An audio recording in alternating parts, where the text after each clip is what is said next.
you on matters to do social justice, democracy, the rule of law, inclusivity, and a better Kenya. You will play a role of a saboteur, spoiler, vis-a-vis the current debate. In fact, I put it to you, Martha, that William Ruto had to bring Raila Odinga and these other people into his government after you and other people held that Limuru thing, which was tribal. And he felt, no, going forward, I won't get votes from these people. Which people? Referring to the Kikuyu people. That gathering was seen as a Kikuyu gathering. And it made him to sit up, look, what do I do? Cynically bring on board Raila Odinga.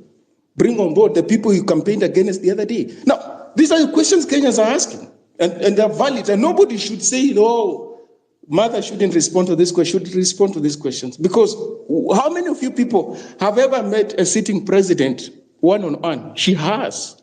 That's how much power she has. She has been a cabinet minister. So when you come here and say, no, you're being unfair to Mother, or you want to speak for Mother, like, do you really understand what you're talking about? Have you ever met a president? Have you ever had a one-on-one with the president? Have you ever served in the government? So on what basis do you want to shut down people and tell them? And we don't focus on William Ruto as an individual. We focus on an establishment, an incestuous, self-reproducing establishment in Kenya. People today, they masquerade as opposition leaders. You wake up tomorrow, they're in government. They're denying the very, very things they said the other day. No, I didn't understand the hustler fund. Now they've explained to me, I now understand it can uplift Kenyans from poverty. Some of the people who were being vetted the other day were saying those things. We can't have political actors behaving like this. And that's where these young people, the youth, the Gen Z, and all Kenyans who are committed to a better Kenya, they will hold everybody to account, including William Ruto, Raila Odinga, Martha Karua, and everybody else. Because these people are powerful. They're not ordinary citizens. Raila Odinga is a cult figure. That's why people don't want to chase him away the way they will chase away Sakaja. But we're saying that's the politics we're fighting against.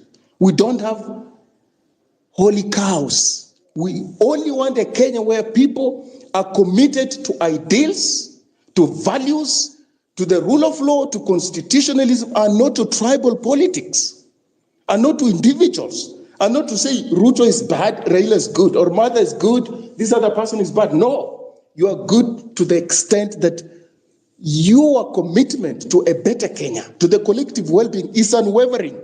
Mother, I end by telling you that, do you know that we have never recovered from you and your colleagues who formed the government after Moi? One, you continue tribalizing the state and the bureaucracy, and we've never recovered from that. Secondly, the stolen election of 2007, we have never recovered from that. Going forward, anybody who loses elections will always cry that elections were stolen, because we've never sorted out that. Had Kibaki been a one-term president, we would not have any other problem going forward having one-term presidents.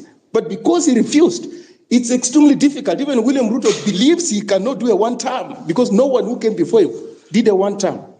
You did not midwife the bombers' deliberations that Moi had sabotaged, which was supposed to birth a new constitution. You did your own things, and we Kenyans were given something called a Wako draft, which was really polarizing. That referendum polarized the country, and it was a dress rehearsal for the 2007 elections, which naturally dissolved into civil war. Mother, do you own up to your contribution to the problems we are facing as a country? We don't crucify you. We're just saying in the spirit of honesty and transparency. We want a new Kenya, and a new Kenya means we own up to our contributions to where the country is, and we say we can begin from a clean slate, but we cannot pretend that we don't understand history. Revolutionaries who have no notion of their history are condemned to repeat the mistakes that were made in the past. We must appreciate history, where we're coming from, and what roles did this candidate, this speaker, that politician played before we go forward. And therefore, I put it to you as I end.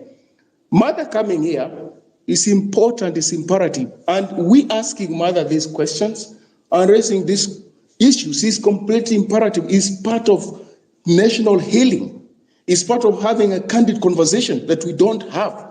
We usually don't have in Kenya. We are for consensus. We are very scared when we differ ideologically. We're very scared. So, Mother, please, if you could just respond to those questions, because I see you as part of the oligarchy in Kenya and part of the problem. You can convince me otherwise. Thank you so much. Thank you. Mumbi, please make your question short, and then Martha will, Senior Counsel will answer, and then we can let her go to her previous engagements. Go ahead, Mumbi. Okay, thank you so much, Afrocentric and co-host, our speakers and our listeners. I just had to shorten my question. Western has said a lot, but my question will be just a general one to Senior Counsel. Having served on the government side for about 15 years, you have significant insight in our country's governance.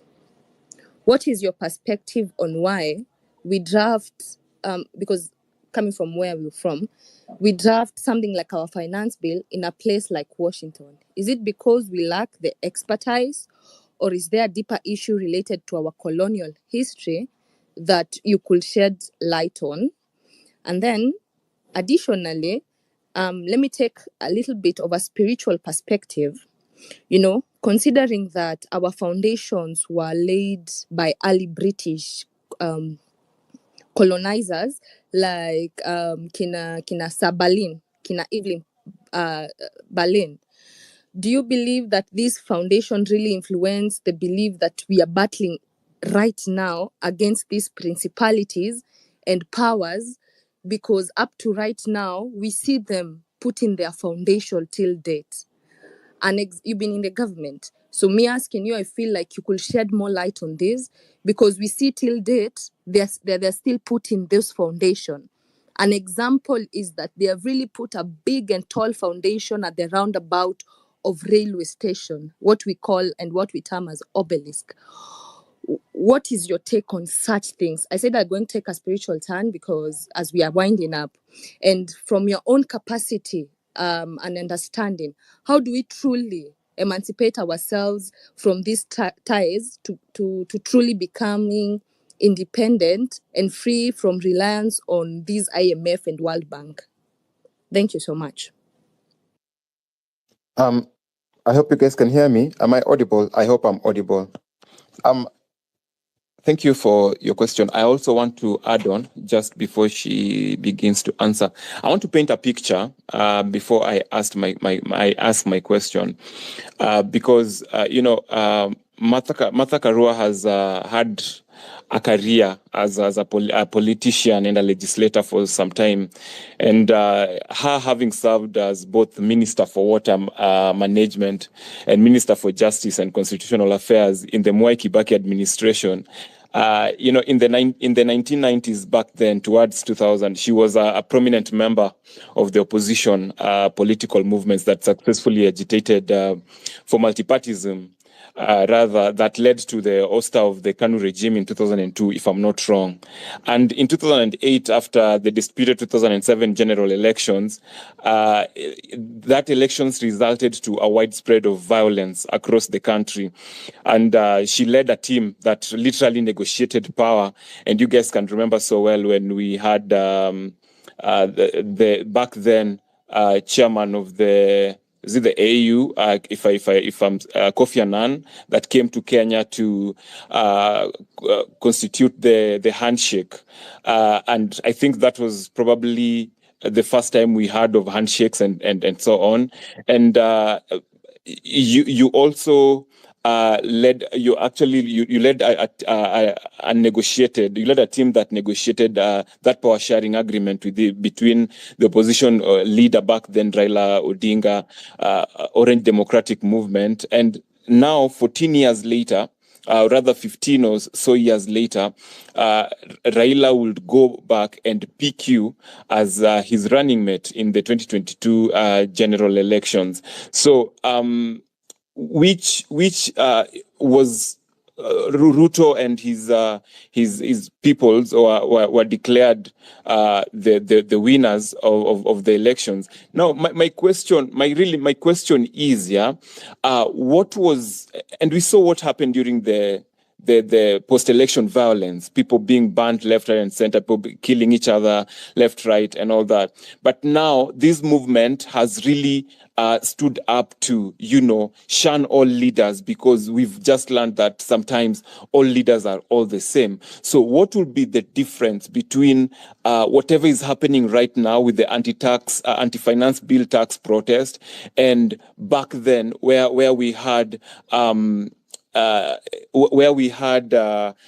people killing each other because of election disputes, and it had to take lives to be lost for you guys to initiate a handshake? And why the handshake? Why wouldn't we just say, no, this election was wrong, and we are not agreeing to this? If you agree to this, we need to follow the constitution. The elections were disputed because people were not satisfied.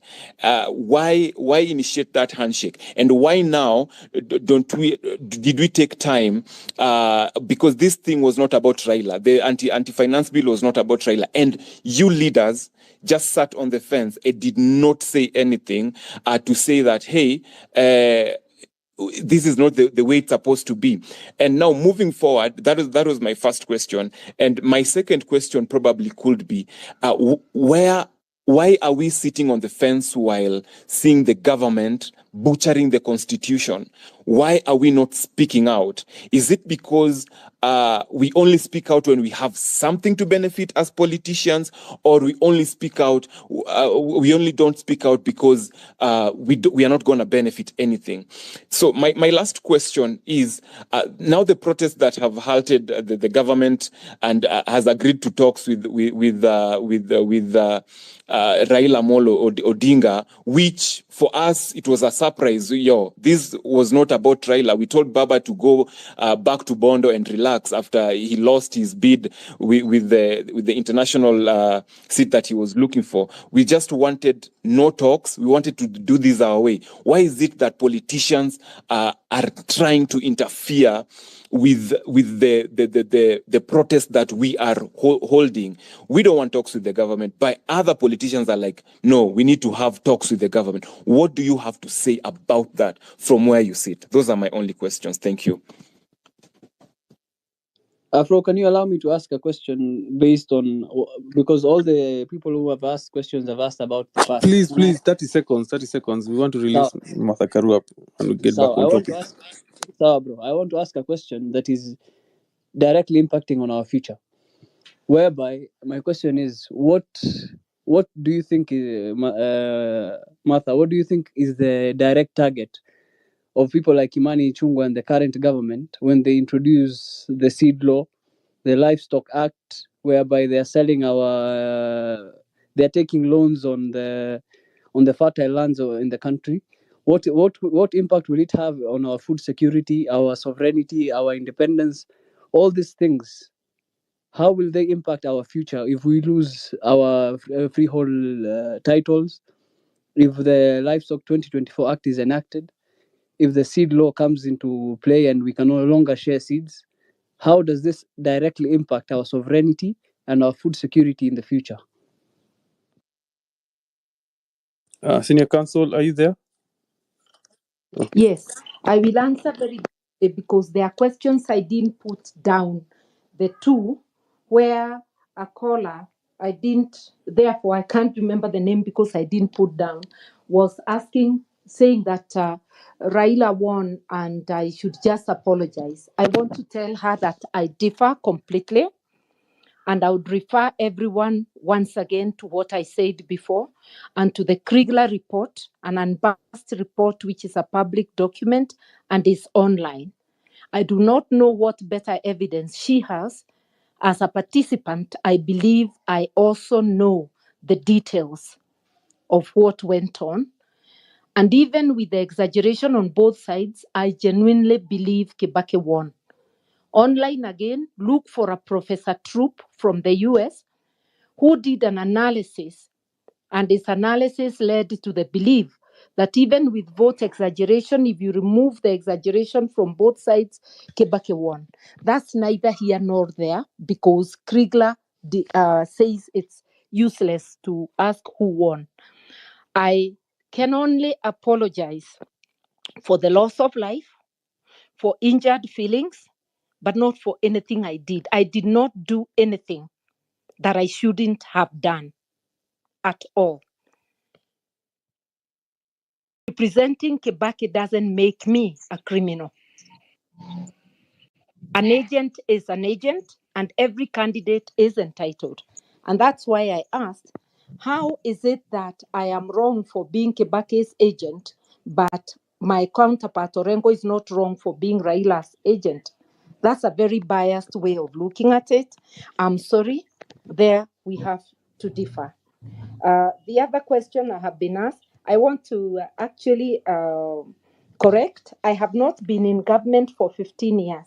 I've been in parliament for total of 20 years. 6.5 of those, I was a minister. 3 of them, Minister of Water. 3.5, Minister of Justice and Constitutional Affairs. So I've been more on the opposition benches than government. Those who want to know about me, check my tenure in water, see what I did rolling out the water sector reforms. On the constitution, I can just have bragging rights to say it is under my watch, within that 1 year of the coalition government, that we put in a law that helped to complete the constitution.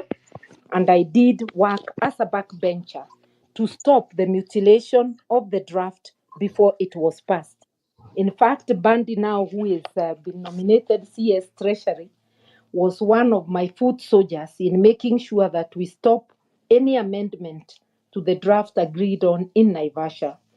So I would like to say I've been asked why our laws are written, our Finance Act is written in Washington. If you become a slave of the World Bank and IMF, that's where it will be written, because they'll bring for you a document which you must pass before they disburse money. The Kibaki government was 97% in the first term, 93% self-funded. Only 7% came from multilateral partners, not World Bank, not IMF. His second term was different. He borrowed from China, he borrowed from other places, but he was never, the Kibaki era was never a slave to the World Bank. The World Bank is here to make sure we never develop, we are never on our feet. It listens to America. It's driven by the big powers. And I do think that if we spend our money prudently, because finance is not rocket science, it's more of common sense. What do you do when you have less funds? You align your priorities and begin with them. You do not apply money on luxuries when you have priorities. What the regime is doing right now is applying money to sustain luxurious life and to continue encouraging theft of our money by a small group, ignoring essential services for the people. So the accountability this movement is seeking for is the answer. And there cannot be accountability without enforcement. It has to be made very expensive for anybody to go against the law. But we as Kenyans have a very big role to play. Like I said before, we man all the critical institutions. We are the ones who have bastardized through parliament, the vetting process, through EACC, the accountability process, through prosecution, and part of the courts, because the High Court has distinguished itself, and now sections of the Court of Appeal, but largely the courts, the justice system, and the courts are complicit. How did Raila pick me as his running mate? First of all, I say those who question 207, do you in your heart of hearts believe that if Raila believed I had helped steal his vote, he would have chosen me as a running mate, as a human being. Those of us who were involved know the truth. That is why we were able to work together. I didn't go to the Azimio camp because it was holy. I said quite frankly that both sides had baggage, but I could at least identify a few allies on the Azimio side with whom we would be able to push back those within Azimio bent on the old ways. I went to Azimio because one of the two sides was going to govern, and I was better off on the side that I thought would end up benefiting the people. And I always say I salute Raila because when picking me, he knows that I'm a person who will differ with him on certain matters. But he was bold enough to do that. Although today now he has disappointed me and us by going to the government side. The last thing that I was asked to answer, if you give me a moment, my whatever has closed because I need to answer it. Oh my, I'm not getting my notes. There's one last thing you asked. I have gotten it. The very last thing by Farah is why about the Agriculture Act, which is criminalizing farming and our seeds. This is going to turn us into slaves, worse than colonial times, and into food beggars. And you know, when we are food beggars, it means we have become somebody's robot. The root of government is a puppet of the West. The West want to stop us from using our seeds. They have an agenda of taking up the arable land, farming it themselves. When we plant GMO, our soils are soon going to be unable to grow indigenous seeds. That makes us dependent on seeds from the multinationals, which we can ill afford. This accountability that the movement is seeking is so crucial to our lives. Everything is going. Our minerals have gone. We've got to stop it. Our services have gone. You can see even the airport being taken. The last bastion, our farming, our agriculture, which is a mainstay, is what is going. No wonder Bill Gates came immediately, Ruto was inaugurated, to talk about GMOs. We have been sold, and now we are being sold as slaves. So it is very crucial that Kenyans push back. And it is crucial that everybody, we don't now just leave it to the Gen Zs, but we show up in support. Those who are asking whether, as a politician, I only talk when it is convenient, please follow closely any social space I am in. Myself, my party, we have been consistent in standing up for what is right, standing up for human rights even during this period, and standing up for anything wrong, pushing back the government for what is wrong. In 2023 as Azimio, in this year as ourselves, because we gradually became disenchanted with Azimio last year, even though we've only pulled out this time. So check and you will see who one is truly is. I want to thank you and to seek leave to withdraw to attend to other matters. Martha, It's been a pleasure. before you An leave, honor. Yeah. just a question before you leave. Yeah. The other day you tweeted a tweet saying that you are not boarding after the CS were shuffled. You say that you are not boarding. There's a tweet. You are sitting on the table, you Yeah. and the other ODM members. So Yeah. what is it that you are not boarding? Not ODM. Azimio. So right now you are not in Azimio. Yeah. Okay, thank you for that. We are in the process of withdrawing, but we do not issue joint statements, not even with Akina Kalonzo. We are now playing as NAC Kenya. They are not our enemies. Those who are against joining government are indeed our colleagues, but we are taking time to grow our party, individual parties, which was our agreement in January this year. But we definitely are not boarding on anything that works against the people. Thank you so much, Martha Karua, for gracing this space with your presence and for the knowledge share. We have learned a lot. Personally, I've learned a lot of clarification of events that have happened in our history, 207, a lot of things we saw on the news, but you had you are there in person and you participated in person. It's good to hear it from your mouth as explained by you. Thank you for adding your voice to the movement. We have been having leaders come into these spaces and listen to us, and we're paying attention to those who are listening to us and to those who are hearing our concerns and are also giving us your advice in the same way. But thank you so much from the other speakers, and you can leave at your convenience, but we'll continue the space. We get back on track. It is really good sometimes when the Iron Lady is here. We have to understand that in some issues we have to, it's like eating a fish. You have to eat the meat and spit out the bones. There are some things she did we are not happy with, but there's a lot of things she has done which we have to accept. We have to accept this is good. We can't take it away from her.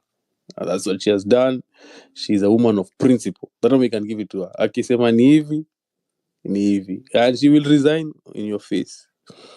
And she's a Kenyan and she has a constitutional responsibility. We cannot deny, we cannot be saying we want constitutionalism and then we deny other Kenyans from exercising their constitutional rights.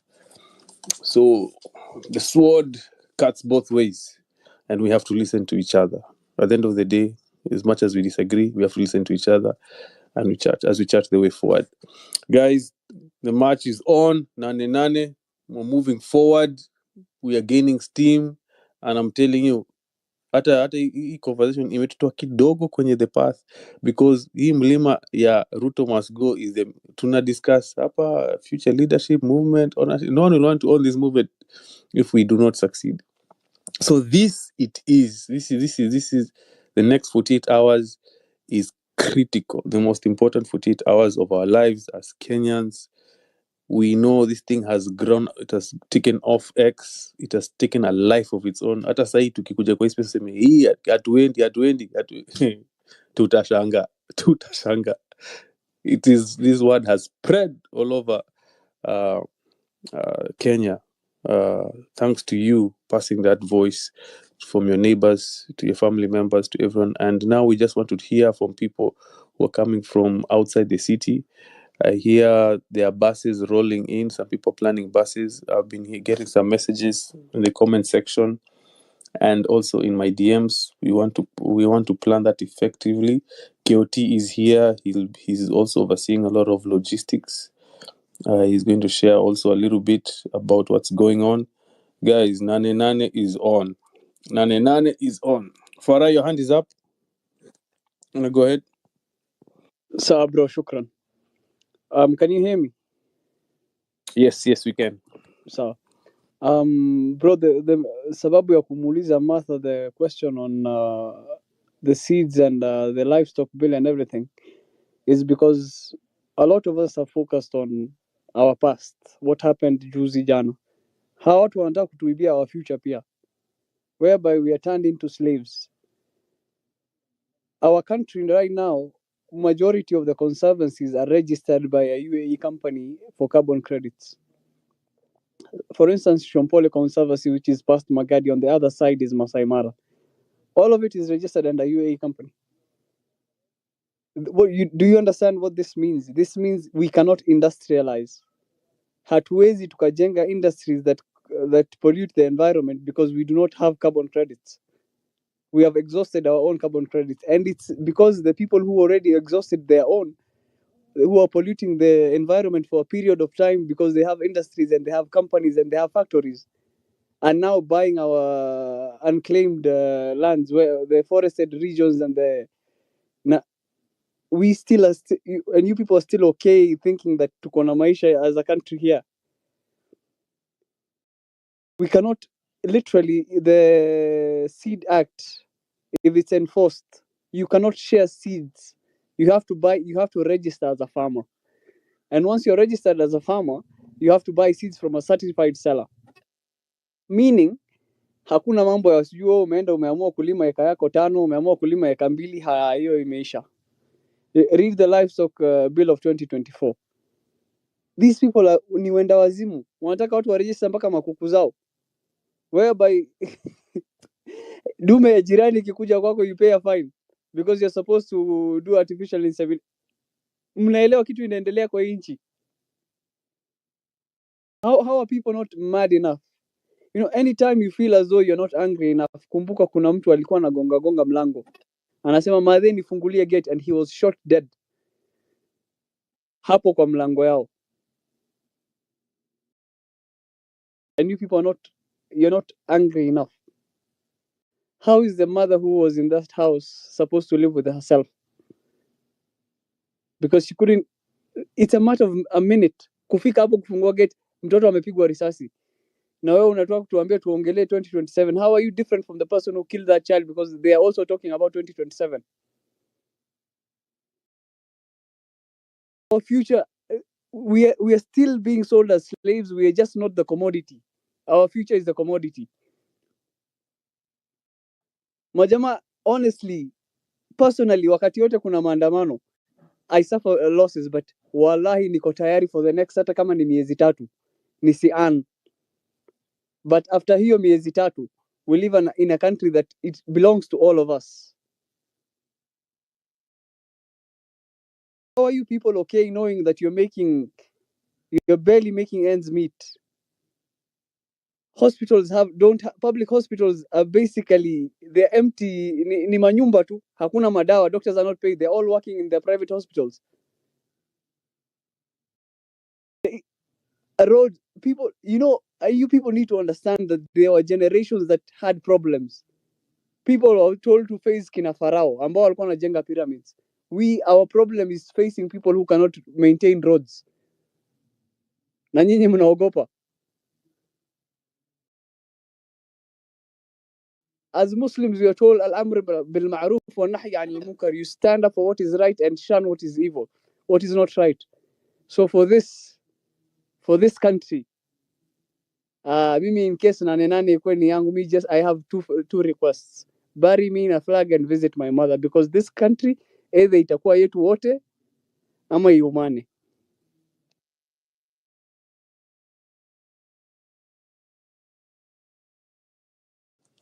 Thank you so much for your submission, Rabia. Before you go, yes, the topic you talked about, the Seed Law Act and the Livestock Bill. It has been brought up on Spaces, but we have a little bit muzzled it because that is a huge topic on its own. That's a whole. It needs a space on its own. Pia kuna stories za mining, another huge topic. Rabia kwa hapa atakwambia stories za environment, pia hiyo ni space peke yake. So right now, what I've been trying to do is just laser focus on Nanenane March and Ruto must go. Tukimalizana na Ruto, all these things we have to revisit. The civic education has already started. The awareness is there. Some of us are already reading these bills and familiarizing ourselves with what is actually going on and what these MPs had planned to literally sell the country and make us slaves again. In terms of that Seed Act, I couldn't even believe that they're going to patent each and every seed in the country. And once you plant, you'll have to be getting licenses to plant specific seeds in your own land, in your own shamba, imagine. So we do understand what's going on. The knowledge share is there. These spaces are happening. We are talking. And right now, they are scared. And that's why Nanenane is going to be huge. It's going to be huge. Paul Isoba. Yes, the fire is burning. The fire is burning. I was dying to get that microphone when that brother talked about the carbon credit, all the interference of the West. Bill Gates has been mentioned. We are under attack. Africa, we are under attack. Africa is very, very rich, but we have bad leadership. So the reason for Nanenane March, Ruto must go as the beginning point to try to redeem ourselves from this madness. These leaders, they want to enrich themselves, okay, and their families and their children. And nowadays, it's no longer business as usual. It's not business as usual. If it means to die for this, liberating ourselves as Africans, we must do. We are sick and tired of the puppets of the West being used to sacrifice us. They send that they are now Ruto has been advised to send our brothers and sisters abroad. Yeah, that now that is one of the reasons why especially the youth should come down. The Gen Z should come down. That they've been some of them like their big ambition is to go and work abroad, and then so that will calm us. No, that's lie. That is false. Why doesn't he send his own children? Let him send his children and then leave us back home and develop our nation. We don't want to sell out the best knowledgeable young youth and send them abroad where we still need them to develop our land. Why am I very passionate about this? It is now or never that Africans have to fight back. You know? So this is a serious topic, as you say. There are so many topics that mine bills,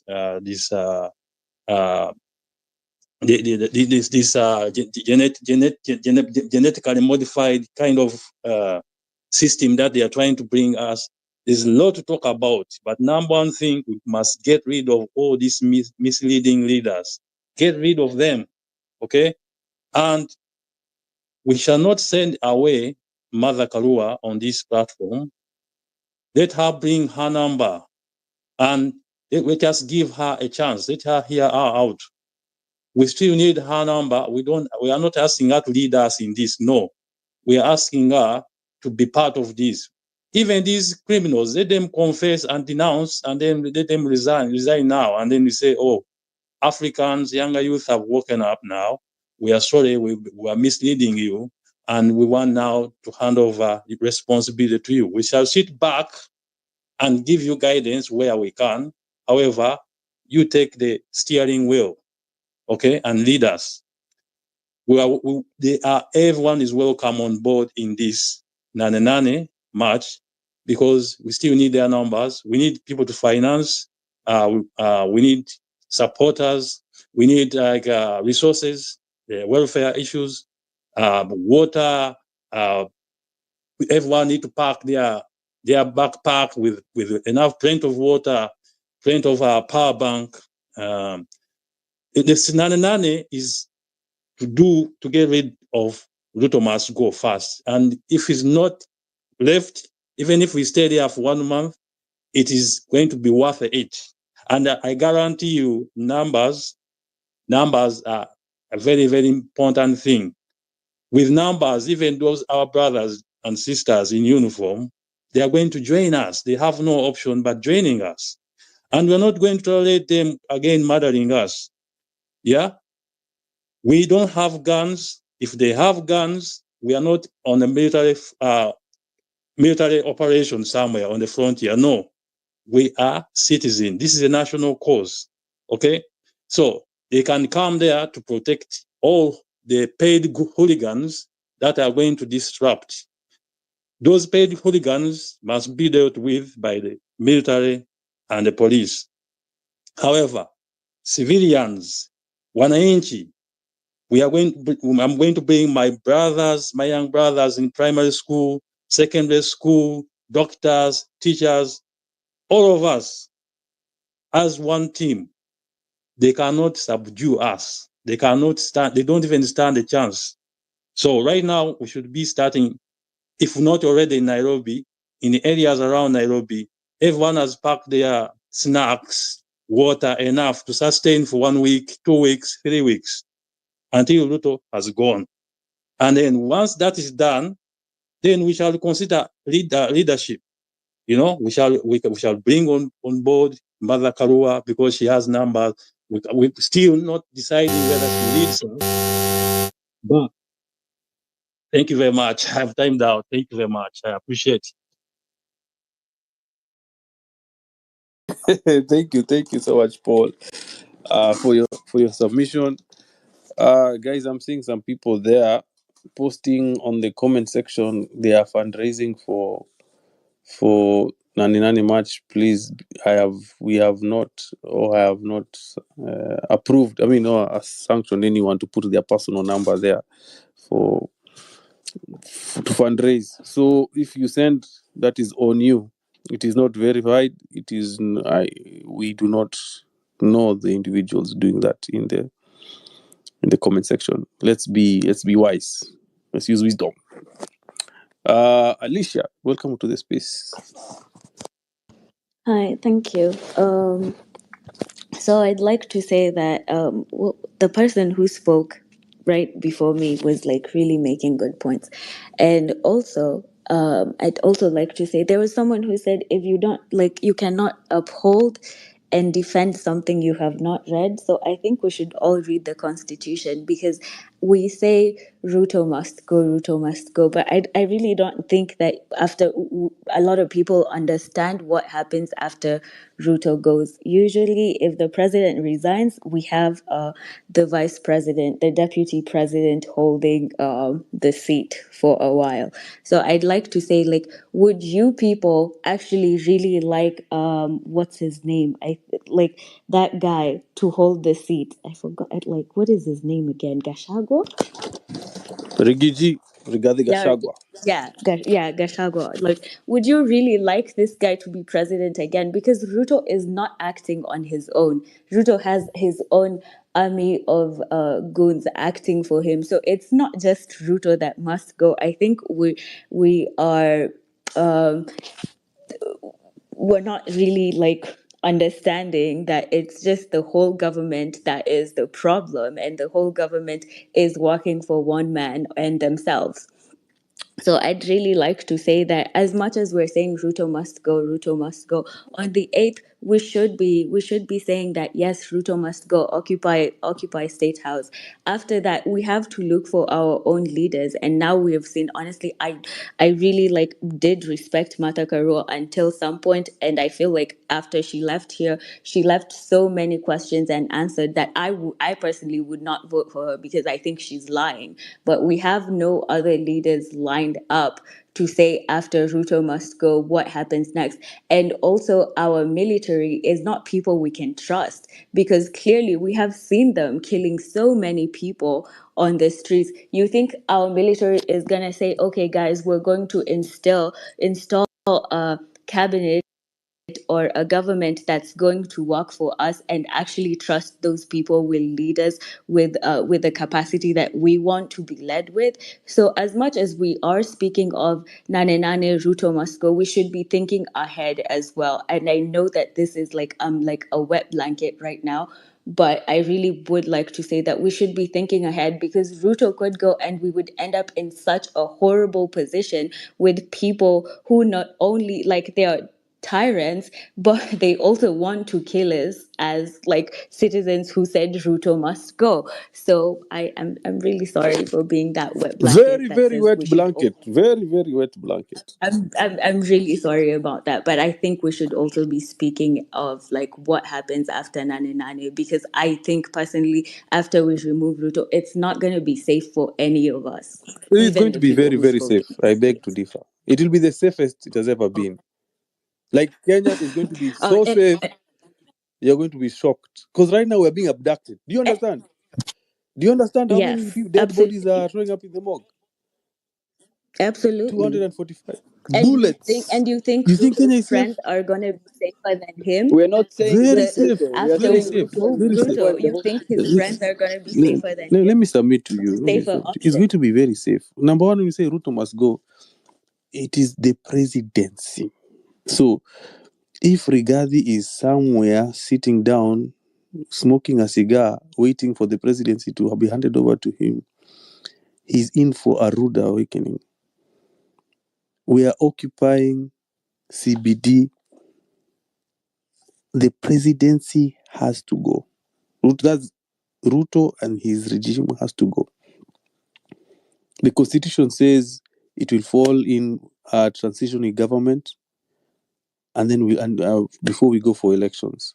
And that's why, if you heard Josephine was saying, the government, the military will have to come in to restore order, to restore order, because we are marching. When we're going to be making decisions in real time. When we occupy CBD, occupy State House, we're making decisions in real time. So nobody wants Rigiji to come in over here. And then when it comes time to pick leaders, we will make those decisions when we get there. We'll cross that bridge when we get there. Right now, this mountain our plate is full right now. But we know the leaders who have been with us. We can see the individuals who have been part of the movement. We know the politicians and the leaders, whether the technocrats who have integrity. We will discuss that when we get there. But right now, we are convoluting our conversation when you're telling us who are your leaders, what you're going to do, what you're going to do. When we have to be talking about how many of you mobilized. Alicia. And I don't differ with that. Yes. I absolutely do not differ with that. And I'm really sorry if I sounded like I differ with that. I absolutely do not. But as you said, the military would have to step in. Do you guys, any of you guys, really believe in the military Kenya to has the step into most this country and they have disciplined. been killing our people? No. You're thinking of other countries. The KDF is the He's the thinking most of the police. disciplined. Yeah. Oh yeah. Don't confuse the two. There's the police. The military has never shot a Kenyan. The police are the ones. In fact, we feel more safer under the military at this point. The police are the ones who are running rogue, especially the masked ones who are wearing plain clothes and shooting live bullets at protesters who are holding flags, water bottles, and smartphones. So Thank you for clarifying. And let me just ask another question, and I'm gonna give the mic back to you.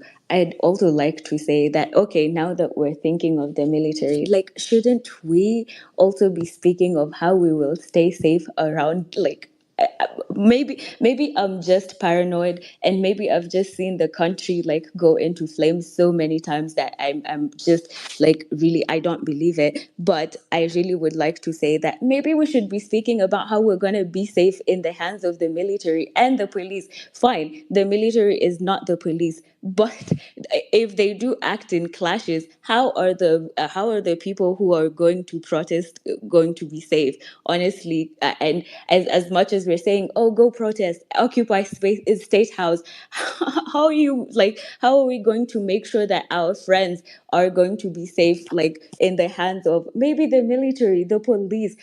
Like, do you really believe that if you are maybe captured today by the military of Kenya Defense Forces, or the police, do you believe that you will be safe in any of their hands? Let me just give you that question before I continue. Can short I answer answer. you?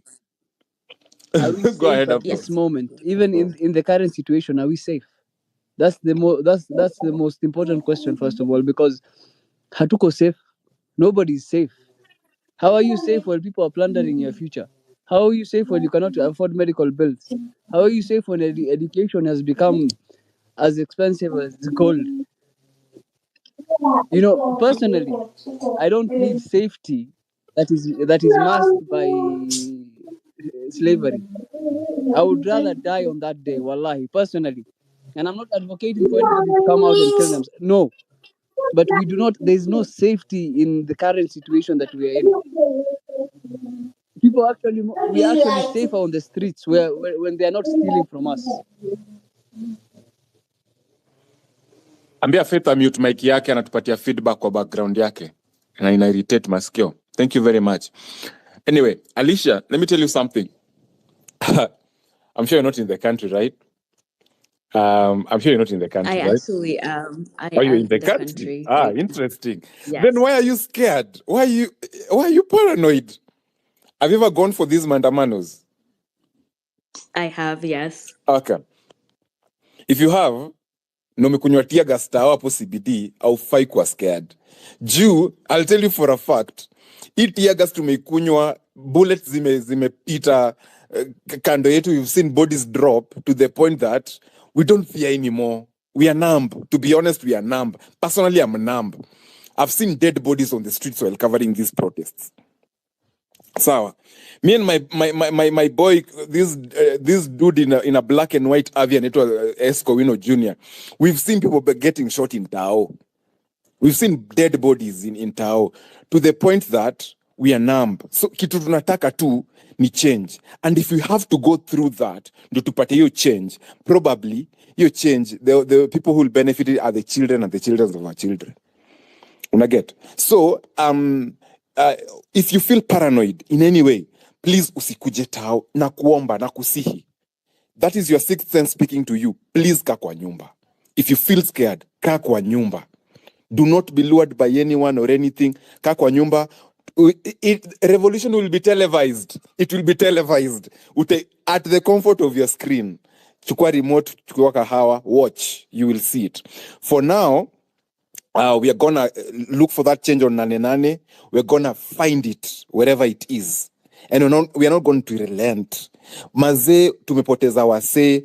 Adi watu waliwameolewa kwa manyumba zao. Was the houses safe? Of course you feel it was safe. But bullets ziliwapata huko. So that tells you it is not about going on the streets. It is about Kenya not being safe at all. Iyo bullet inaweza kupata hata kama uko 8th floor kwa nyumba yako. Sawa. So at the end of the day, we are fighting for a better country. We want a country that our taxes will work for us. We want a government that has to be kept accountable. We want leaders that will be kept accountable. We want a country that will run the way the Constitution permits it to run. Understand? So please, and I'm glad you've said that you're paranoid. Yes, you're paranoid. Sit in the house. And it's not bad to be paranoid. Now, I'm not fighting you. No, it's okay to feel scared. Probably you've seen things that you're not used to. Sit in the house, chill, relax. We will fight for you. Sawa. Na mta sikupiga ati juu unaogopa. Not everybody has the same spirit. For us who are confident enough to go on the streets, we will go and fight for you and for the children and the children of our children. Thank you very much. Weston, you want to go ahead? Thank you so much for answering my questions, and thank you, Ayo, for saying that. Thank you. Afrocentric, thank you so much for giving me another opportunity. Alicia,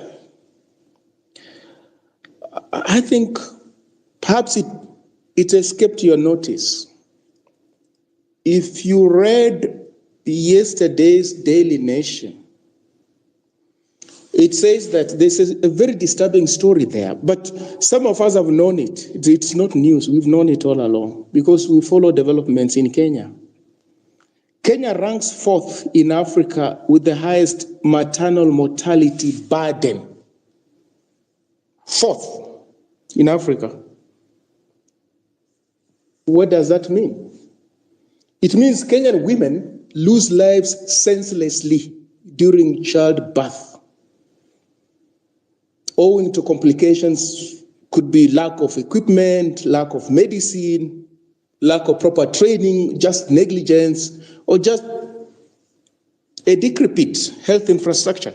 Can you imagine? Like, it's not like some other country should be 4th. That's not what I'm saying. No country should be on such a ranking in the world. Yes. And what's the conclusion? That Kenya is not going to meet sustainable development goals. We didn't meet Millennium Development Goals. Of course, we have a problem. Who sets these goals? And why should somebody set us? These are the goals you have to meet. I mean, we must look what is it that is in the best interest of our people. So this is carnage already. This is carnage. How can somebody say that they would be unsafe in the aftermath of the collapse of a government that cannot protect human life, cannot protect the life of expectant women, expectant mothers? Why? Why would anybody be safe? Secondly, even when people are not protesting in Kenya, if you care to read reports by non-governmental agencies, both in Kenya locally and international, vis-a-vis human rights, you will learn that extrajudicial and summary executions take place on a daily basis.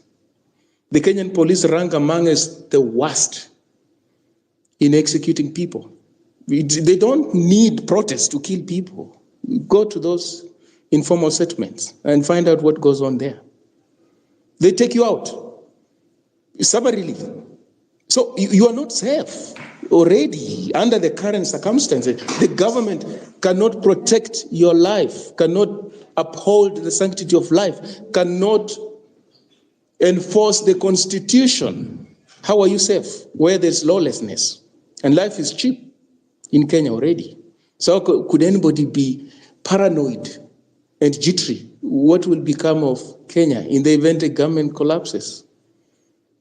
It's already bad for many people. Life is cheap, very brutish, very short, very nasty, pretty much like what you would call state of nature. Military. My fellow compatriots, I wish to caution you against the evocation of the military. The military, the police, the intelligence, you can these NIS people, these people who are abducting Kenyans, hooded people, we call those, it's what the state uses to assert itself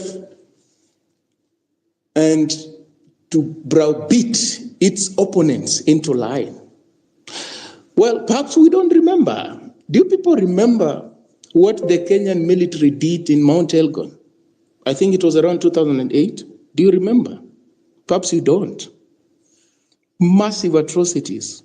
When they were sent to Mount Elgon, supposedly on a counter-insurgency mission. Massive. Initially, the people in Mount Elgon welcomed them. They thought they had gone there to save them. Again, in some insurrection. Sabaot Land Defense Forces, led by somebody called Martha Karua or something.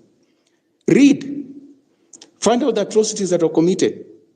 Men and young women, young men and men, boys and men, if you like, were taken to wherever. Those who came back had harrowing stories to tell. Others just disappeared. There isn't much, not too long ago. The military cannot be your ally, especially if you at the same time you talk about democracy. You can't in the same breath talk about democracy, the rule of law, and at the same time invoke the military and invite them into government, into governance. You can't do that. They're immiscible. The military are not friends to the people of Egypt. Egypt has been under successive military regimes.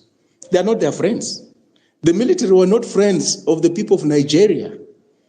And they were under military regimes since the 60s until 99. They were never their friends. They are not the friends of the people of Zimbabwe. And they were very integral in the deposition of Mugabe just the other day. They can't be. I tell you, they cannot. Whenever you invite the military and you think they are your allies, you're losing the point. The military must remain in the barracks. To finish, there's this notion that the Kenyan military is professional compared to other military. I will tell you what a professional military does. I will tell you what they do. What a professional military does is that, for instance, in the 2007-2008 post-election violence, when the country was degenerating into unmitigated civil war, a professional military will step in and say, there were no elections here, we are suspending everything. There will be some interim structures, fresh elections will be held, and Kenyans will have to elect somebody of their own choice. They didn't do that. Why? Because in a corrupt society, where the state is corrupt, why would you think the military will not be ensnared in corruption networks? Why would you think so?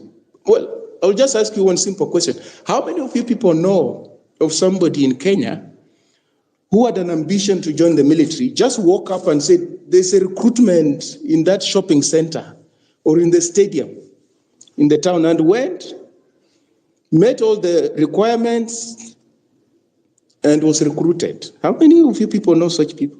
How many? But when the recruitment is taking place, you hear things like, oh, don't give money to so-and-so, don't give money, it's illegal. Why do those campaigns run? Why do they run? Because they know that the process is mired in corruption. That campaign in and of itself is indicative that the process of recruitment into the military is mired in corruption. That's why Kenyans are sensitized. Don't give anybody money. Please don't. Why? Because they know people receive money. And they receive money and they get people recruited in the military. So how would people who get recruited into the military be professional? How can they be professional? Of course, you entered this institution corruptly. You can only be corrupt. You are not going to be loyal to the country. You'll be loyal to the person who engineered your recruitment. And why would you think a government, a state that is ethnicized, that the military that is integral to controlling the levers of power would be immune to ethnicization? Why do you think that? Why? It can't be. Because they will get rid of you. They will get rid of you. If you allow the military to operate professionally, then you cannot engage in sleaze and the things that you see state actors do in Kenya, because they'll get rid of you. What do? You first have to corrupt them. Then you can proceed to your corruption. Maybe because this is your cut. Look the other side. So they can't be your friends. They can't be your friends. They are part and parcel of those networks, much as you don't want to admit that. But in a democracy, people discuss every other institution because every other institution operates under the rule of law and it's under civilian oversight. Whether you carry weapons, the police in Kenya, they don't think they're under civilian oversight. That's why they shoot people. But in a democracy, you are under civilian oversight because the weapons you carry are to protect life, to ensure there's law and order. When people are protesting in a democracy, the police come to provide security. They don't ask you how many protesters will come to the streets. And if anything is damaged, you are going to be held accountable. No, they don't ask that. They know it's their mandate to protect the protesters, to ensure there's law and order, to ensure property is not destroyed, because the protesters are exercising their inalienable constitutional right to protest. And the police, the military, are not loyal to the government. They are loyal to the people. They are loyal to the collective well-being, to the national good in a democracy. So they can't be our allies. And we don't even want them to be our allies. We don't. We just want them to adhere to the rule of law, to the Constitution, not to be our allies. We are not looking for that. Don't. And the other thing is about the Constitution. The Constitution does not have to be defended. My fellow compatriots, I hear that a lot. You don't, because the Constitution is clear.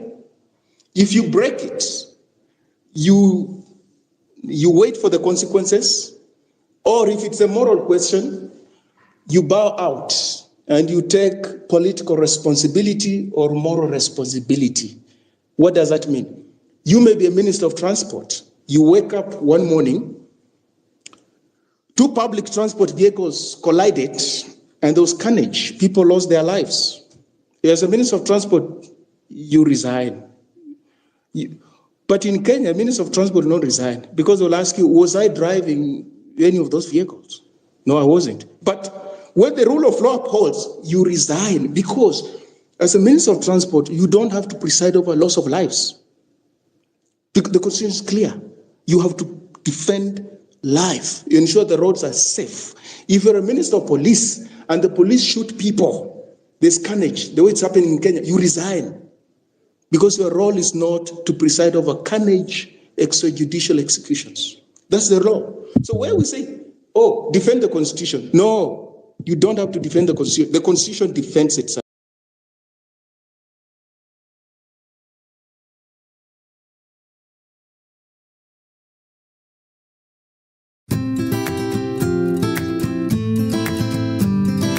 The scent is mild, which is a plus for me. The first impression I got was that it had a really mild scent, and I like that. Inanukia vizuri, ina utulivu, inacha ngozi iwe nyororo. It leaves your skin feeling very soft and moisturized, and yeah, silky. Use Geisha Naturals for soft and glowing skin.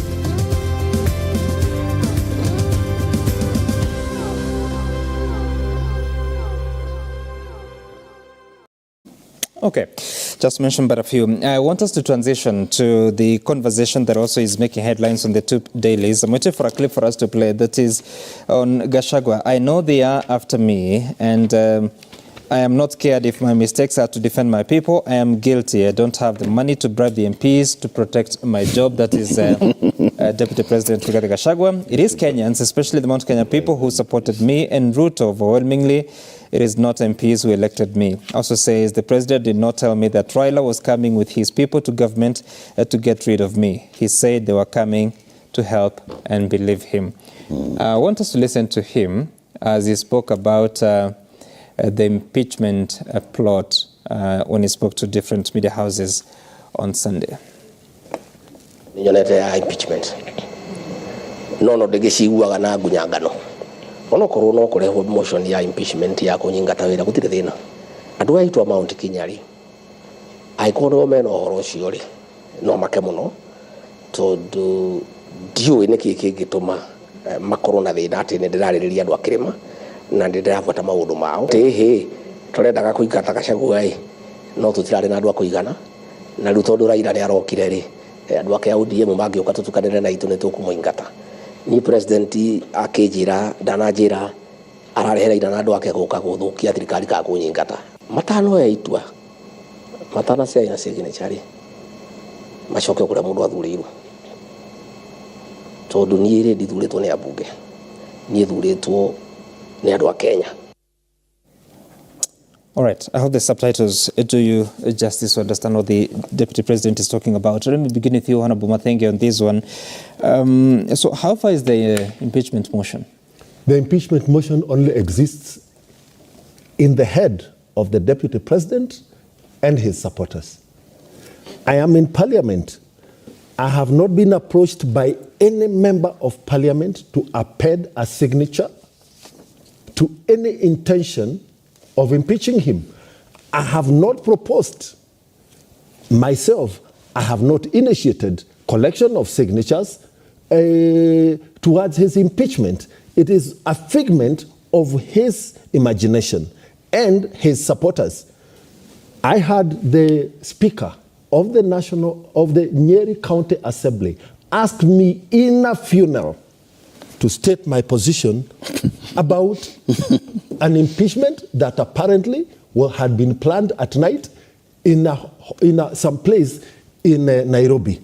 I challenged him to come back to the podium and name the date, the time, and the venue, and the owner of the property where this impeachment was discussed.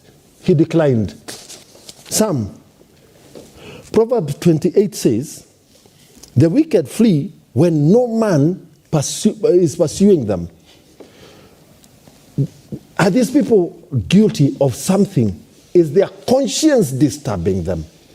And as I said, since no impeachment will happen on the streets of Nyeri town, since no signatures will be collected in the market in Nyeri town, the law is clear. There is a constitutional provision for impeachment, including of the president. His own brother was brought for impeachment in the Senate. Senator Wabora, Senator Sonko, Senator Babayao, Senator Kawera. You mean governor? Yes, the governors. Yeah. They have all, about 5 or 6 of them, have been before the Senate on impeachment. It is not a crime to impeach a person who is elected in this country. It is provided for in the Constitution. So what is driving this imagination in the DP's mind and in the minds of his supporters? They are the ones initiating the discussion. On whose behalf is Mutahi Kahiga speaking about impeachment. He's not the one, he's not the subject. On whose behalf is the Speaker of the Nyeri County Assembly talking about impeachment? Yet they claim there are people, when they open their mouth, they do not speak for themselves. They have been indoctrinated to go and speak on behalf of somebody else. Indoctrinated by who? That is a question that we must ask them. When they use the term, kuda gotome. So you are given something to drink so that I can send you. The literal translation. Where does that come from? Those are the words that have been used to apparently describe MPs who apparently do not accompany the deputy president, MPs from the Mount Kenya region who apparently do not accompany the deputy president in his functions. But I don't want to go into that debate. Let's remain within impeachment. And Makali Muru is here. Let him tell us whether any legislator has approached him in parliament with a list to sign on the impeachment. That is why you see it is their imagination. What are they guilty of something that they are not telling Kenyans? And this was my answer, Sam. Yep. When and if an attempt to impeach the deputy president is made in parliament formally, then I will express my opinion at that time. And I will look. For now, you don't have an opinion. There is, how should I have an opinion about somebody's imagination? Sam, can we? Okay. That's okay. So it's important that, just hold on, Senator. You're frustrating. I'm not frustrating. No. Don't speak for me, Senator. So I am capable of speaking for myself. Fully capable. Okay, so the deputy president said that as I go to church, I do not need to be accompanied by an MP. By the way, that was a response to me in person. Okay, can I finish the quotation? Yes. As long as the preacher is there, there's no MP that I would force to come where I am if they don't want to be there. Even DP Ruto suffered. County commissioners are not there for Ruto, but we made him president. Exactly. So that's number one. So the DP, I had organized a fundraiser for a PCA church. By the way, I am a Presbyterian. I belong to that church. 3 months in advance. And I had invited a guest who was a CS. On a Friday, preceding the Sunday of this, my event, planned 3 months behind, I received a message. The deputy president will be attending church in Endarasha. He requests that you accompany him. From who? From his PA. I answered him. I already have a long-standing church event, and I have already confirmed with the guests. Therefore, kindly convey my apology.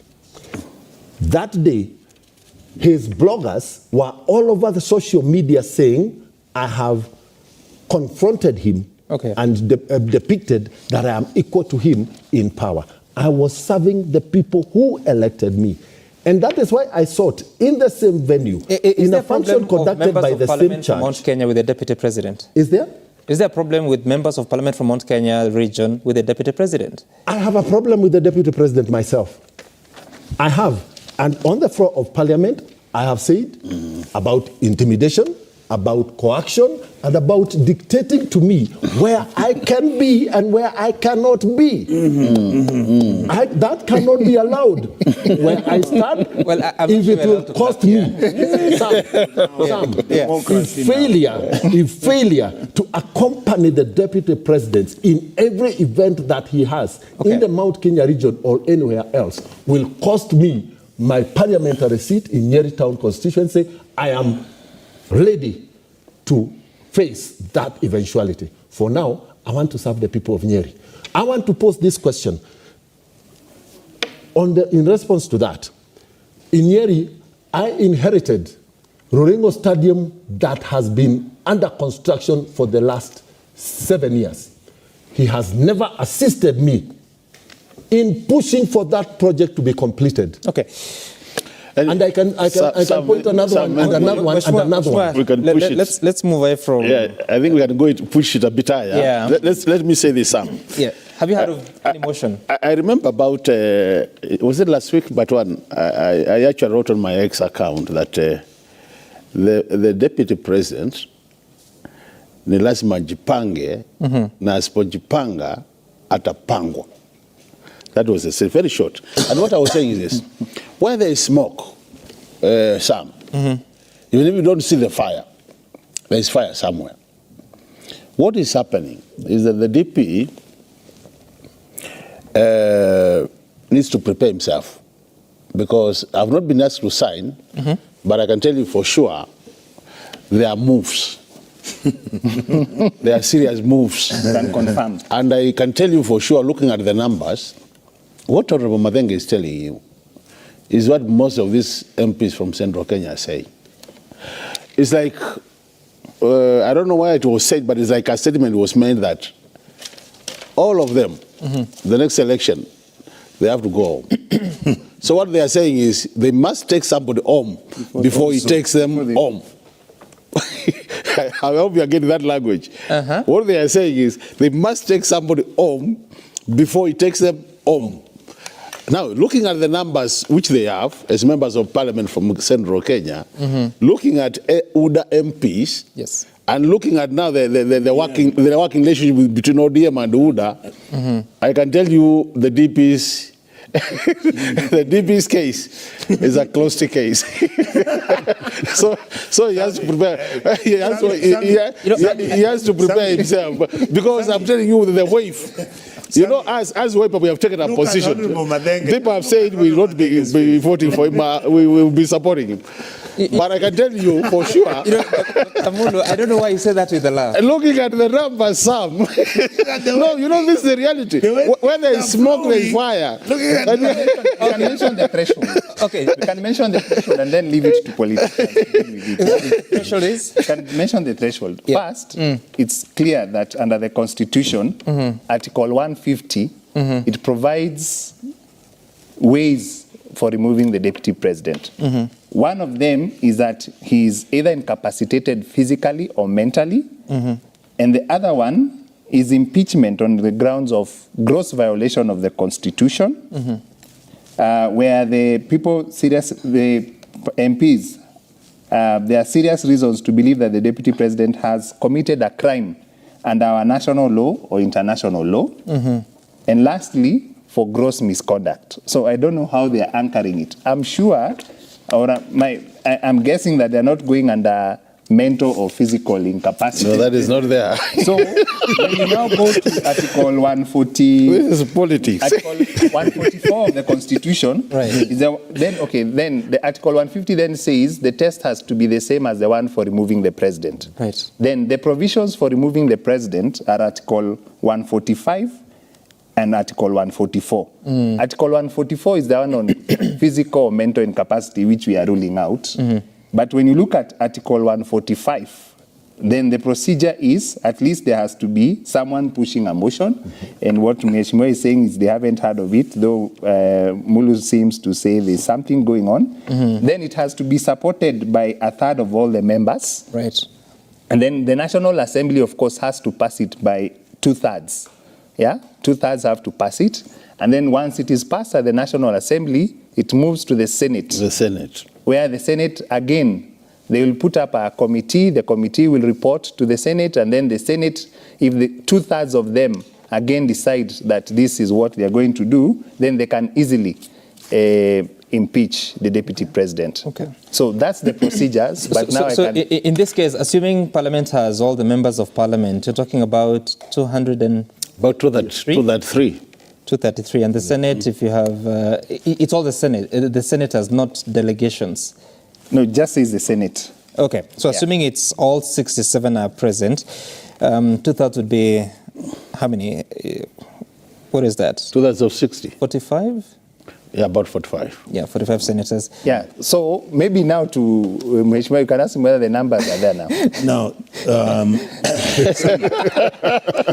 Yes, Senator. Thank you. I want to say that as a politician, Simply say the numbers are. If you talk to my brother Makali, Dr. Ari, he'll tell you we are just laughing at ourselves. Number two, I have a slightly different approach to this problem. And I've been singing, but I've been singing it to myself. The problem with this problem is that our systems are broken. If you look at the design of our hardware and our software, I'll give you a very simple example. We have never held an election in this country where the president and his deputy did not fight 2 years, 3 years after the elections. Post-2010 or even before? Post-independence. You look at Kenyatta, Jaramogi, out. Look at Kenyatta, Murumbi, out. Come to Moi, Kibaki, out. Look at Moi, Saitoti, out. Look at Moi, Karanja, out. Come to Uhuru.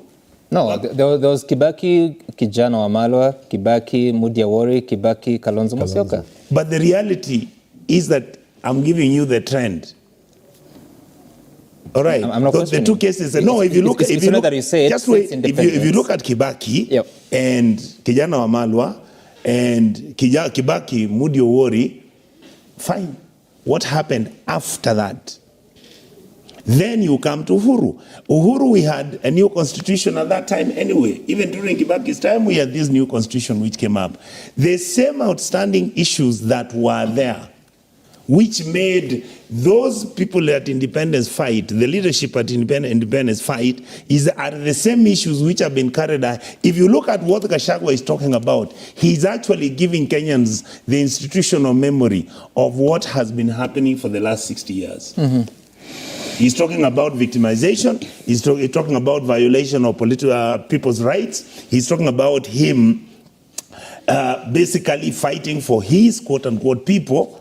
And as a result, the same argument you find, once you finished with Uhuru, it was the first time with Ruto and Uhuru, the disagreements started. Even when you look at the coalition government, which was between Kibaki and Raila, you still had a fallout between William, and you had a fallout between William and Raila, and shifted ahead.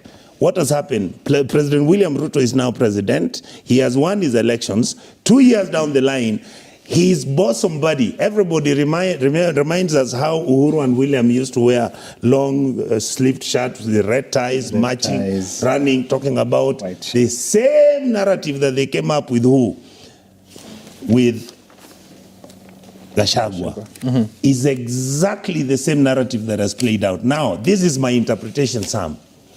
The fight always starts when the war about fighting over the loot of the Republic of Kenya starts. When politicians begin to question about ownership of land, when they start talking about our communities being frustrated, why? Because this community most probably was receiving certain privileges because this system is broken. And these are the things we've been carrying along with ourselves. Then you remember very clearly Deputy President saying, no. This thing that we got is called what? A company. This company is owned by two directors. One is the president, the other one is me. His community and mine. And we were like, oh my God, what is he saying? Now the person who was saying how this administration was basically based by these two groups has all of a sudden realized that the chairman of the board has come, unilaterally made a decision, is bundling him out of the board. The vice chairman of the board, in fact, has no mandate. He can't even vote for himself now. He can't even save himself. Now he draws back to his shareholders. He's telling the shareholders, you see, when I was talking about how we were going to ABCD, the things that we are supposed to be eating, giving you positions where I employ our community and the other communities can stay out. Now you see, this is what I'm being fought for. You know, Senator, that is a historical narrative. What are community privileges? My argument is very simple. We have maintained the tribal support and tribal engagement. We, the older and the elderly politicians, we think that first, self-interest is served, then community interest is served, then number three, you serve the Kenyan interest. What is happening, the contradiction of that thinking according to me, this is what has made these young people called Gen Z reason differently from us. They are saying, we no longer care about the tribes we have. We no longer care whether you're going to steal from me. I don't want you to give me advantage over a job because you are in power. What I want is a fair playing ground, is a fair playing field, allowed to bring in meritocracy, stop this nonsense of tribalizing us, allow the economy to run and make sure the economy is fair. Don't overtax me and create an environment where you allow me to do my excellence. And that is where we failed. We are unable, William Ruto is unable to fix that. If he fixes it, he will govern this country even the next 2 terms. I mean, he's 10 years without any question. If he's not able with the new team he has got now to change even 20% of the mess we have, right, William Ruto will not be elected as president, genuinely and legitimately. He may win, he can steal the vote, but he will not be voted because people loved him. Whoa, okay. Mheshimiwa Mathenge. Yes. So the deputy president says that he wasn't aware, he was told that Raila was coming to help. But he says his main job was to ensure that the slots that were meant for Mount Kenya are kept. Who picked the nominees to the cabinet, if you know? Well, the prerogative by law to pick the cabinet is the president's, because the buck stops with him. And this is what the president told us. Pray for me that this time round I get Kenyans who can be able to perform the job as per the wishes of the Kenyans who have spoken through their young people. When did he say that? We meet the president. We meet the president, and it is not a secret, right? We meet the president. We are in the Kenya Kwanza government. We are elected on Kenya Kwanza parties. No, I understand. We have had consultations time and again with the president. Which meeting was that? Elected. With whom? Okay. So, in a session with the president, this is what the president told Kenya Kwanza MPs. Okay? Which Pray meeting for was this? me. Which meeting was this? A meeting with Kenya Kwanza MPs. From where? From where? The Kenya Kwanza MPs are from every corner of the country. There has not been a parliamentary group meeting since the one on finance bill 2024. Yes. It's every meeting that the president consults. Because at the point, you remember, you say since the finance bill, when the president decided that actually Parliament has passed the finance bill, but I'm going to exercise my constitutional powers to reject it and return it to Parliament with a memorandum to reject. Yes. There were members of Parliament who were with him. At that time, he had not dismissed the cabinet. Right. So even after the president has dismissed the cabinet, he has consulted the members. Mheshimiwa Mathenge, you're telling me, yes, after the president dismissed the cabinet, yes, he had a meeting with members of the Kenya Kwanza. He has consulted the Kenya Kwanza team legislators. In a meeting? Yes. Where was it? In terms of in regions, every team has a regional team. Mount Kenya region, Western region, Nyanza, everybody, coast, they have had a chance to consult with the... So there was a meeting of Mount Kenya MPs with the president? Not just Mount Kenya MPs. No. I've said in every region. Mount Kenya is a region. I get that. I'm asking, there was a meeting of Mount Kenya MPs with the president. The consultations have been going on. And he said you pray for him. And that is what he said. Pray for me, that in picking the next cabinet, I get the caliber of people who will be able to work in sync and in line with the wishes of Kenyans as has been expressed through the young people. In that meeting, was the conduct of the deputy president discussed? No. Not a mention. The president has resisted any attempt to discuss the conduct of his deputy president with any section of legislators. In that meeting, was the deputy president present? Where the president is asking In the meeting where the president is sacking The meeting of Mount Kenya MPs with the president, was the deputy president present? The deputy president is not an MP from Mount Kenya. The president is also he's the not deputy an MP. president. The president is the team captain. And who is the deputy captain? He's able to consult.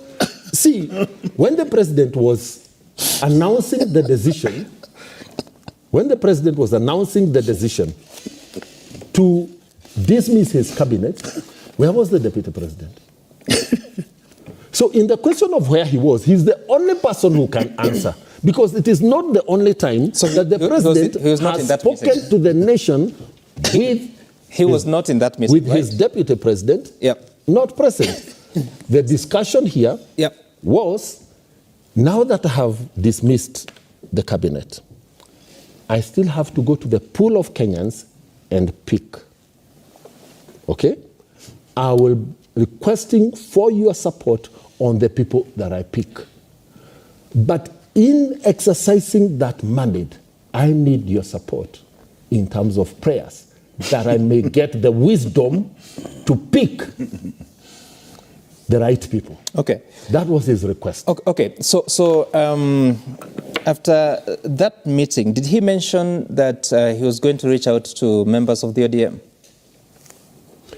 He mentioned he would form a broad-based government. So the names that we have from Mount Kenya region, or people who come from Mount Kenya region, who picked them? The president picked them.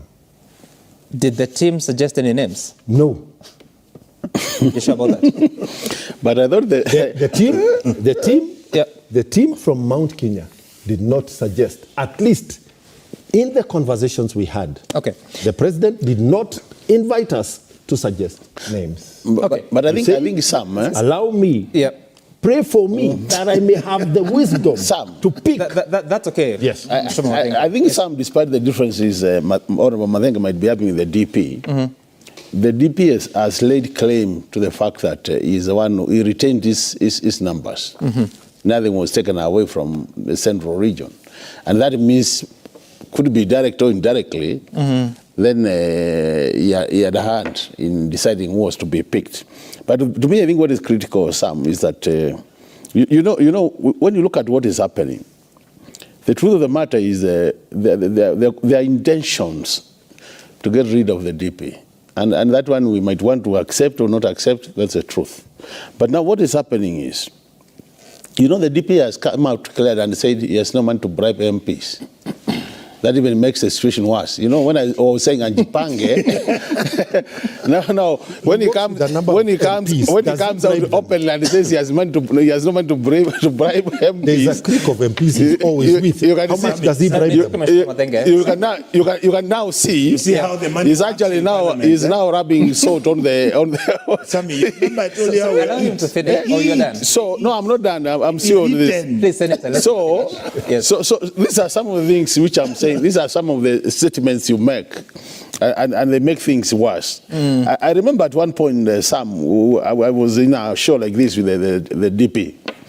Before he became the DP, we were actually in TV 47. Actually with you. And I think Onyonga was there. Yes. And I did mention to him, I asked him a very simple question, and I want to repeat what I said. I told him, you are one of the people who have been mentioned as potential DPs to the current DP.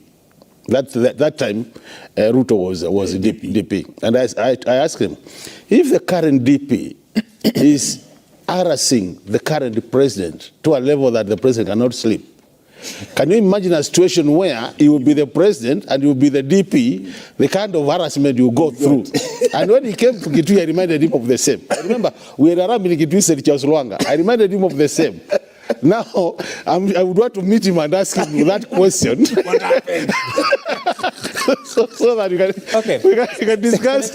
You said your final word about this, and I don't know why you've been laughing all through. I am completely, Sam, I am completely overwhelmed. All right? The reason why I'm overwhelmed is because this thing is happening in front of my eyes. This is the third time it's happening since I became a politician. Actually, fourth time. I'm just seeing the same mistake over and over. And Sam, I want to say this. I had stopped listening to what Moses Kuria says. I think we must begin to discuss the structure of our governance system. It's not working. That is why I'm saying, if you look at the trend, if you look at the history, you look at where we are, the structure of our governance, it's not working. Ask him, Dr. and him and Jenga. What is the problem in that structure? If you have a system where in your governance, every 5 years elections take place, you are either fighting, the deputy president is fighting with the president, and then all this exercise for 60 years is basically supported and has been held by state resources, and the state has come. Basically what we are talking about is state capture. That we have. So is it a problem of the system or the people that we get into the structure? Both of them. The system is so corrupted, the system is so broken that the system, you have to break the financials to support you run the mess we are running right now. There is no government in Kenya that is going to be stable and running. Tell me, why are we always signing coalition agreements with a government that has won elections 2 years down the line? Is that normal? It's not normal. Okay. The system is broken. Let's take a look at the feedback that has come to us at Citizen TV. Kenya Samgi took the hashtag to use the Citizen Daybreak on what Kenyans are saying this morning on the two major topics about the Finance Act 2023 and the fears about impeachment of the Deputy President. Sanexon Dogiri is saying a law should be crafted that firmly addresses ethnic favoritism, especially by the presidency. A president and his deputy should not appear like concentrating too much on the ethnic regions against their duty to the whole nation. Amen. That's a prayer. Peter, you're saying that the issue of impeaching the DP is not a priority for now. There are so many things our MPs should do for Kenyans. Frank Orinde, Honorable Muli is honest on the impeachment motion. The laughter in studio tells it all. Olum Justus, DP Gachagua is playing victim of circumstance and desperate for sympathy. This is the exact script William Ruto used to his advantage. Kenyans have learned the hardest way possible. I believe no one will fall prey to these politic antics. Engineer Lazaro, impeachment or any form of punishment to Gachagua at this time would be like committing suicide to KK regime. Impeachment would end up building him politically by a fake mileage. I don't think any peace-loving Kenyan would support that. And Rev. Harry, you're saying this issue with the politics of impeachment should cease, thus let all leaders work together collectively to benefit all Kenyans. And of course, Remy Butia, you're saying Kenya's problem dates back to 2014 in the early days of President Kenyatta's administration when the government decided to source half of its annual borrowing requirement from foreign lenders and began issuing Eurobonds. Then Dixon Oloch, we are here because of tyranny of numbers. Deputy Speaker Ishungwa and Kenya Kwanza members are misusing the numbers in Parliament to undermine the Constitution. It started with the Jubilee government. It's fascinating that most of that feedback is from one gender. Now, so the Constitution is quite elaborate, and I think Alex highlighted on what the process would be, but also the threshold of impeachment. But also I think out of this meeting we've confirmed that indeed there was a meeting of Mount Kenya MPs with the President, as narrated by Honorable Mathenge. The content of that meeting is information that you need to find. Thank you so much, Honorable Duncan Mathenge from Nyeri Town. Broad-based government. Bread-based. Sorry, broad-based meeting. Just a minute, Sammy, in terms of closing. Sorry, we are out of time, and the mic is off. Dr. Makali Mulu from Kitui Central, Alex Kanyi from CDH Kenya, and Senator Onyonka from Kisii County. Thank you for making time for us now.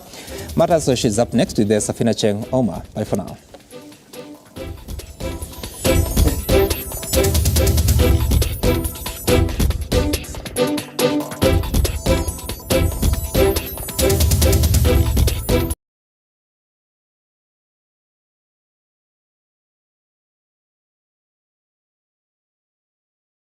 Gladys Boss.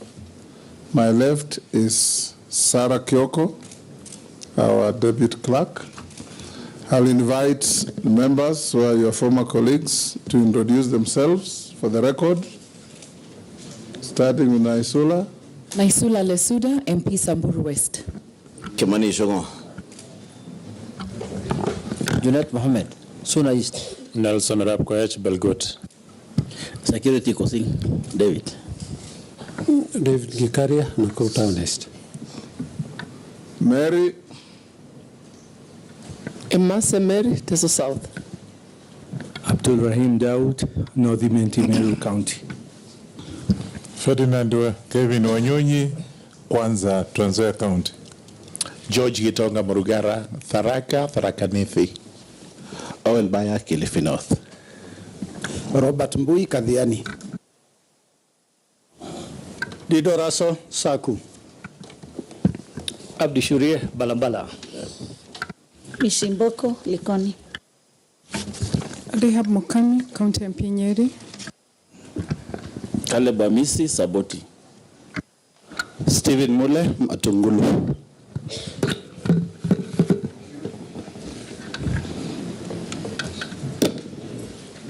Honorable members, we will now proceed. I should disclose that the nominee was my pupil in her early years in my law firm. I should have done so with Kindiki as well. But, pardon? Yes, I have bragging rights. We will administer an oath before we proceed. You may select to take the Bible or the Quran or affirm. Which one do you take? Bible. Hold it in your right hand and recite the oath. I, Rosalinda Soipantuya, do hereby swear that the evidence I shall give before this committee on the matter under its consideration shall be the truth, the whole truth, and nothing but the truth. So help me God.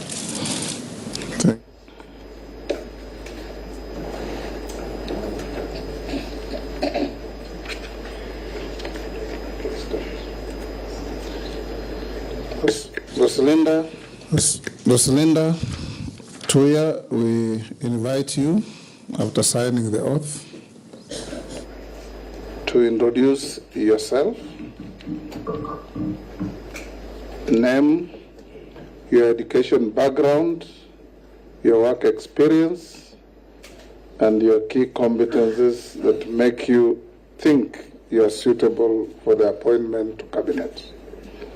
In 5 minutes. Thank you, Mr. Speaker. I will start off by stating how privileged I am to be appearing before this committee in, mid-term through an otherwise 5-year term, which is what I perceived to be. But even more privileged that I come in another capacity as the nominee for the Ministry of Defense. For purposes of introduction, I am Rosalinda Soipantuya, former member of Parliament. I pride myself to have served for 3 terms. 2 terms as at the National Assembly, and a very short 3rd term as a member of the Senate. In terms of education background, I'm a lawyer by training, having done my Bachelor of Laws degree from the University